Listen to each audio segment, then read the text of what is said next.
नमस्कार मित्रों, आज हम लोग भाजपा के कद्दावर नेताओं का अगस्त में ही देहांत ज्यादातर का हो रहा है।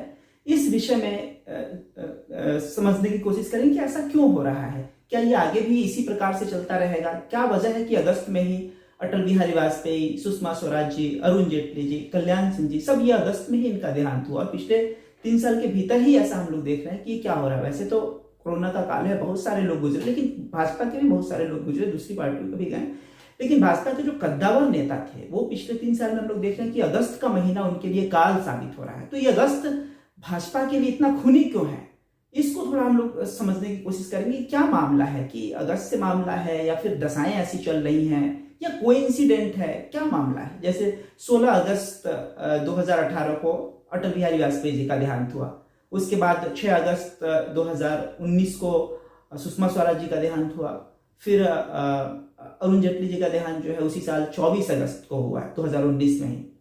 2021 में अभी 21 अगस्त को कल्याण सिंह जी का, सारे कद्दावर नेता हैं जो कभी जड़ रहे हैं भाजपा के, उन लोगों का देहांत हुआ। और ये सब अगस्त में क्या कोइंसिडेंट है, कैसे इस तरीके से हो रहा है, तो इसको थोड़ा सा हम लोग समझेंगे। सबसे पहले तो ये बता दूं कि अगस्त थोड़ा सा हैवी वायलेंट क्रांतिकारी महीना है, थोड़ा खतरनाक महीना है। आप देखेंगे कि क्विट इंडिया मूवमेंट जो था, भारत छोड़ो आंदोलन, वो 9 अगस्त को, 8 अगस्त को उसकी प्लानिंग हुई थी और मुंबई में गांधी जी और इन लोगों ने किया था। उसके बाद 9 अगस्त से बिल्कुल अरेस्टिंग शुरू हो गई और ये उस समय चला। उसके बाद फिर हम देखते हैं कि जो भारत की आज़ादी से पहले एक चीज, हिरोशिमा नागासाकी पर जो बॉम्ब गिरा, वो भी 6 अगस्त को हिरोशिमा पर और 9 अगस्त को नागासाकी पे बॉम्ब गिरा 1945 में। उसके बाद 1947 में 15 अगस्त को ही भारत आज़ाद हो रहा है। फिर हम लोग अभी के परिप्रेक्ष्य में देखें तो 6 अगस्त को तो सुषमा स्वराज बनी है, लेकिन एक दिन पहले 5 अगस्त को जो है 370 हटाने के लिए बहुत बड़ा क्रांतिकारी घटना थी अपने आप में, वो हुई है। उसके बाद उसके नेक्स्ट ईयर जो है 2020 में 5 अगस्त के दिन ही राम मंदिर के लिए भूमि पूजन हुआ है। तो ये सब ऐतिहासिक इतनी बड़ी घटनाओं का अगस्त से ही संबंध है। तो अगस्त थोड़ा सा वायलेंट महीना है। जैसे कि अगर वेस्टर्न एस्ट्रोलॉजी तो नहीं कह सकते, उन लोगों ने साइकिल रिदम के ऊपर बहुत अध्ययन किया है, बहुत सारी हजारों चीजों की उन लोगों ने रिदम निकाल रखी है कि 5.5 साल में कुछ घटनाएं रिपीट हो रही, कुछ 80 साल में रिपीट हो रही। उसमें वो देखते हैं कि रेप वगैरह का केसेस, वैसे तो हम लोग ये सामाजिक मुद्दा है रेप बलात्कार, अगर जनरल रूप से हम लोग देखें तो, लेकिन अजीब इत्तेफाक है कि जुलाई अगस्त के महीने में देखा गया वहां पर जो पुराने उनके पास डेटा है कि रेप की केसेस बढ़ जाते हैं। तो कुछ तो है उन महीनों से वैसा संबंध। और महीना जब भी इन्वॉल्व होगा तो सूर्य की गति इन्वॉल्व होगी, सूर्य से ही बारिश वगैरह सब कुछ हम लोग देखते हैं, सीजन वगैरह। साल जब इन्वॉल्व होगा तो फिर बृहस्पति का फिर दशा वगैरह देखेंगे। 2-3 साल ज्यादा इन्वॉल्व होता है तो फिर शनि का, और बड़े लेवल में होता है तो नेपच्यून, प्लूटो वगैरह, इन सबको भी देखते हैं। लेकिन जब महीना इन्वॉल्व होगा तो सूर्य को थोड़ा ज्यादा फोकस करते हैं। तो हम लोग भी थोड़ा सूर्य को तो फोकस करेंगे अभी कि क्या मामला है कि अगस्त से इस प्रकार की चीजें हो रही है। लेकिन पहले ये स्पष्ट कर दिया कि अगस्त का महीना जो है वो थोड़ा सा है क्रांतिकारी, थोड़ा सा एग्रेसिव है, वायलेंट है उसके भीतर। ठीक है, क्यों? क्योंकि उस समय सूर्य जो है वो कर्क राशि में, चंद्रमा की सेंसिटिव राशि में होता है, और कर्क के भी जो बॉर्डर पे होता है उसको गंडमूल कहते हैं। जब अटल जी का देहांत हुआ उस समय सूर्य जो था 16 अगस्त को कर्क राशि में, बिल्कुल सिंह राशि में 2 दिन बाद प्रवेश करने वाला था, गंडमूल में था, आश्लेषा नक्षत्र के 4th चरण में था। बच्चे जब पैदा होते हैं तो आश्लेषा का 4th चरण है या मघा का 1म चरण है केतु का। तो अगर इस तरीके की चीजें अगर होती हैं तो उसको गंडमूल 27 कहते हैं कि वो 27 दिन हो, जो पूजा वगैरह का विधान हो, चंद्रमा से उसको देखते हैं। लेकिन कोई भी प्लैनेट्स अगर गंडमूल पर है तो बहुत सेंसिटिव होता है। तो सूर्य जो है अटल जी के समय वो गंडमूल पे था। अब जब सुषमा स्वराज वाली जी घटना घटी और 370 हटा है, उस समय मंगल जो है वो कर्क राशि में गंडमूल पर है, वो राशि बदलने वाला है 2 दिन के भीतर। तो वो गंडमूल में उसी जगह पे आश्लेषा के उसी चरण में वहां पर पड़ा हुआ है। तो ये सब कुछ स्थितियां हैं कि इस तरीके की हो जाती है। लेकिन केवल ऐसी स्थितियां तो बार बार आती हैं, इसको लेकर हम ये नहीं कह सकते कद्दावर नेता हमारे चले ही जाएं। उसके पीछे दशा भी रिस्पॉन्सिबल थी। ये मिथुन लगन की कुंडली है, भाजपा की कुंडली है ये, और इस कुंडली में तीसरे घर में जो है मंगल, शनि, राहु, गुरु ये बैठे हुए हैं। और इस समय 7म भाव में शनि मूव कर रहा था। 7म भाव मारक स्थान है, 7म भाव का स्वामी गुरु मारक है, और दूसरा घर जो है, दूसरे घर का स्वामी चंद्रमा है, और चंद्रमा भी कुंडली में जो है वो मारक है। तो दूसरे घर का स्वामी चंद्रमा छठे में आकर बैठा हुआ बीमारी के घर में और नीच का होकर बैठा हुआ, हालांकि उसका नीच भंग हो जा रहा है।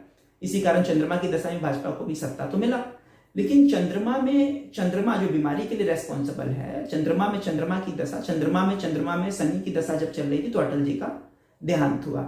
ऐसे ही जब चंद्रमा में मंगल की दशा चल रही थी उस समय 370 वाला मामला हुआ, सुषमा स्वराज जी वाला मामला हुआ और ये अरुण जेटली जी वाला मामला हुआ 2019 में जब चंद्रमा में मंगल चल रहा था। तो मंगल वायलेंट है, पराक्रम के भाव में तीसरे घर में बैठा हुआ है, दबंग की स्थिति में है, तो वैसे कोई बोल्ड एक्शन के लिए तो बहुत ही अच्छा है। लेकिन मंगल भी मिथुन लगन की कुंडली में मंगल भी अकारक ग्रह है, छठे घर का स्वामी है। चंद्रमा खुद छठे में बैठा है, मंगल छठे का स्वामी है, केतु के नक्षत्र में मंगल बैठा हुआ है, मंगल और केतु का एक्सचेंज होकर बैठा हुआ है, तो मंगल वायलेंट है। ऊपर से उस समय नीच का था, जब 370 वाला जो मामला हुआ तो नीच का मंगल है, शनि के साथ षडाष्टक बना के रखा था गोचर में शनि धनु राशि में था। तो मंगल और सूर्य जो है, जब अटल जी गुजरे हैं तो भी सूर्य कर्क राशि में है और शनि धनु राशि में, षडाष्टक एक दूसरे से छठे और आठवें, शनि से सूर्य आठवें हो जाएगा और सूर्य से शनि छठे हो जाएगा, तो वो स्थिति थी। और जब अटल जी गुजरे केवल सूर्य था षडाष्टक में और गंडमूल में भी था। दशा तो हमने बता दिया, चंद्रमा में शनि था, अच्छी दशा नहीं थी, खतरनाक थी।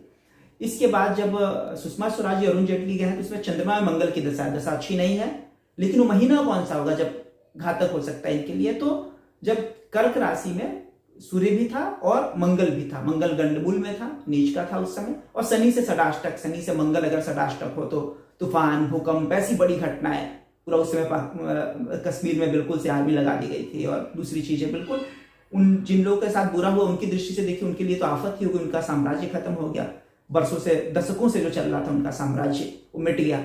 तो ऐसी ग्रहों के कंडीशन में ये घटनाएं होती है, शनि और मंगल का षडाष्टक हो, सूर्य का षडाष्टक हो।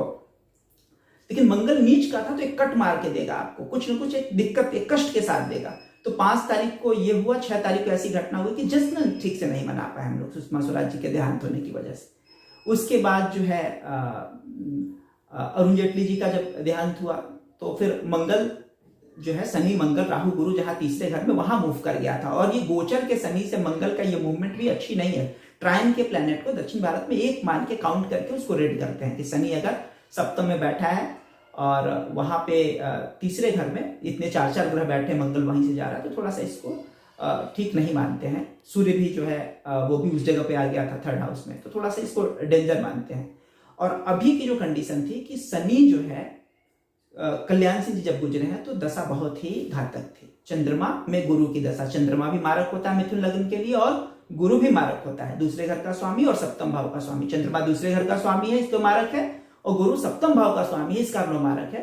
तो गुरु, चंद्रमा में गुरु मारक तो है, ये तो खतरनाक वाली बात है कि ये कुछ है गड़बड़।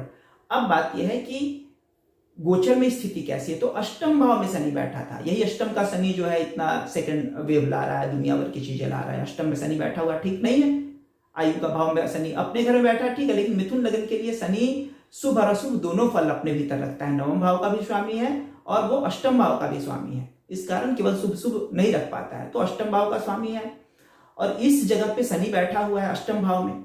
अष्टम भाव में बैठा शनि जो है, इससे सूर्य अभी जैसे 21 अगस्त को गुजरे, उससे पहले 16-17 तारीख को सूर्य जो है वो सिंह राशि में आया। सब यहाँ जो कह रहे राजयोगों का महीना आ गया, सूर्य सिंह राशि में। सिंह राशि से कोई मतलब नहीं, वहां पर केतु का नक्षत्र से पहले वो मूव करेगा।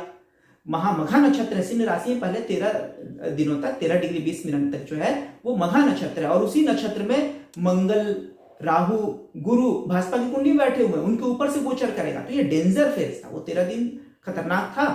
तो उसी समय जो है शनि से षडाष्टक भी हो जा रहा। शनि से सूर्य जो है 8वें घर में और सूर्य से शनि फिर 6ठे घर में, षडाष्टक स्थिति है, दशा भी फेवर में नहीं है।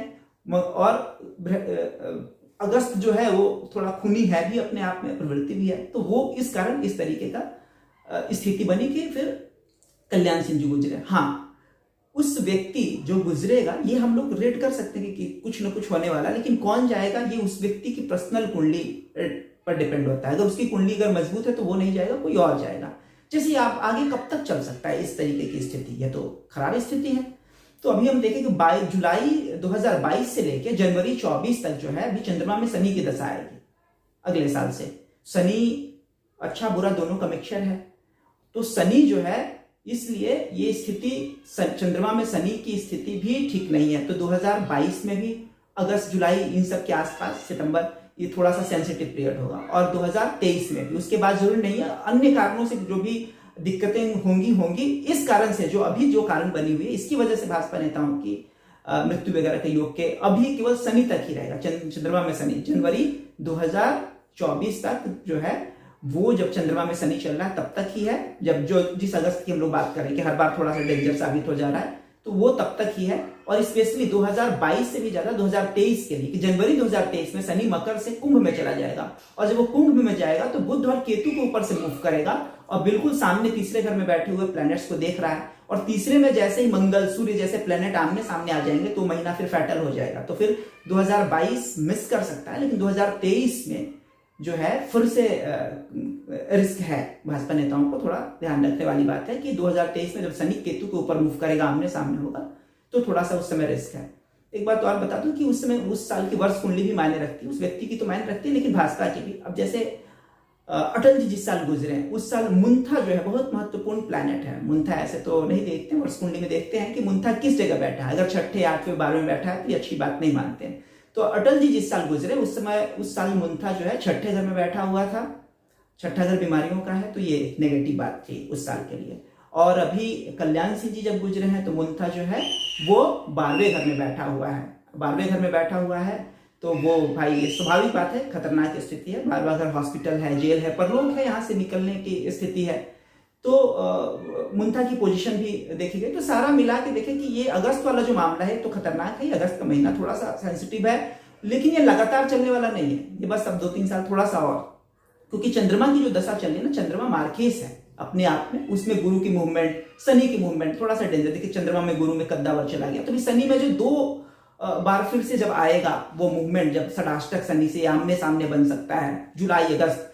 मैं जुलाई को भी इसलिए उसमें काउंट कर दे रहा हूं क्योंकि शनि जब 9वें भाव में चला जाएगा तो अगस्त के महीने में सूर्य सामने आएगा। वो तो खतरनाक है, लेकिन सूर्य उससे पहले भी जब 1 महीना पहले जब वो कर्क राशि में होगा तो षडाष्टक फिर से बनेगा। शनि से सूर्य छठा और सूर्य से शनि 8वां पड़ेगा, तो जुलाई भी उसमें काउंट होगा एग्जैक्ट। इसीलिए बाहर में जब उन लोगों ने बहुत रिसर्च किया है और बाजार के ऊपर कि बैंक की रेट क्यों अचानक से गिर जाता है, तो वो ग्रहों को नहीं मानते हुए कई चीजें किए हैं। तो वो देखते हैं कि फ्लक्चुएशन होती है, उसमें फ्लक्चुएशन ग्रहों की वजह से होती है। एग्जैक्ट उस पीरियड पर नहीं होगा, ग्रह जिस मूवमेंट में चेंज करेंगे उसी मूवमेंट में होगा। जो पिछली बार षडाष्टक थोड़ा सा आगे से बन रहा था, इस बार थोड़ा पीछे से बन सकता है। जुलाई में चीजें हो सकती हैं, जुलाई अगस्त को लेके चल सकता है, बस ये अंतर होगा। लेकिन घटनाएं उसके आसपास होने की बिल्कुल संभावना रहेंगी। तो 2 साल अभी सतर्क, चंद्रमा में शनि की दशा जब तक है तब तक भाजपा नेताओं को सतर्क रहने की आवश्यकता है। तो हम लोगों ने आज अगस्त को समझा, और ऐसे ही आप देखेंगे ना कि ग्रह रिपीट करते हैं कई चीज। जब तालिबान कब्जा किया वहां पे पिछली बार उसकी सरकार बनी, तब भी मकर राशि में शनि था, और इस समय देख रहे हैं कि फिर से मकर राशि में शनि उसी समय कर रहा है। तो कुछ हमें समझ में आया है ना, ग्रह रिपीट करते हैं। अगर हम इस रिपीट को भी ज्यादा ज्योतिष की गहराइयों से अगर नहीं भी समझते हैं, अगर हम इस रिपीटेशन को भी समझते हैं, इस रिदम को भी समझते हैं कि एक बार आया तो दोबारा सतर्क रहने में क्या दिक्कत है, कि कहीं फिर से तो ऐसा नहीं हो जाएगा। और ऐसा नहीं, पहले क्या हर अगस्त में थोड़ी समस्या होती थी, अभी थोड़ा सा बन गया है, आगे भी हमेशा नहीं बना रहेगा। बस इस रिदम को हम पकड़े कि कब कब ऐसी चीजें हो सकती हैं, ऐसा घट सकता है। ठीक है मित्रों, मैं समझता हूं कि मैं अगस्त और भाजपा की कुंडली के माध्यम से समझा पाया कि कब तक ऐसी स्थितियां हैं जब भाजपा के कद्दावर नेता जो है उनके लाइफ को थ्रेट है। तो फिर ऐसी किसी वीडियो के साथ अगले वीडियो में मिलते हैं, तब तक के लिए हरे कृष्णा।